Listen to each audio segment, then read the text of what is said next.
আসসালামু আলাইকুম। আপনারা হয়তো জানেন ভারতের উগ্র হিন্দুত্ববাদ কিছু গোষ্ঠী মিছিল মিটিং বিক্ষোভ করে বাংলাদেশের আইকন, বাংলাদেশের ক্রিকেটের কাটার মাস্টার মুস্তাফিজুরকে আইপিএল থেকে বাদ দিয়েছে।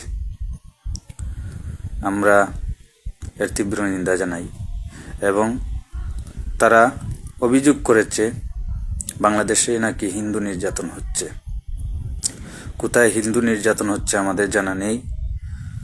তারা ওখান থেকে বসে বসে দেখছে বাংলাদেশে হিন্দু নির্যাতন হচ্ছে।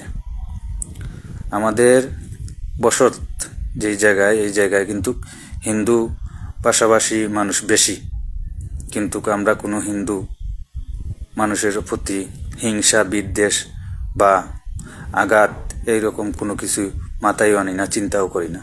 আমরা হিন্দু মুসলিম সবাই নিজ নিজ ধর্ম পালনও করছি নির্দ্বিধায়, এবং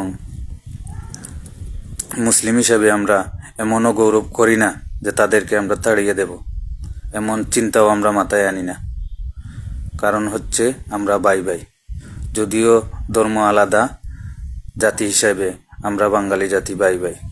কিন্তু ভারতের উগ্র হিন্দুত্ববাদ যারা এই ভারতের আমাদের মুস্তাফিজুরকে অপমান করেছে, শুধু এক মুস্তাফিজুরকে অপমান করে নাই, এটা পুরো বাঙালি জাতিকে অপমান করেছে।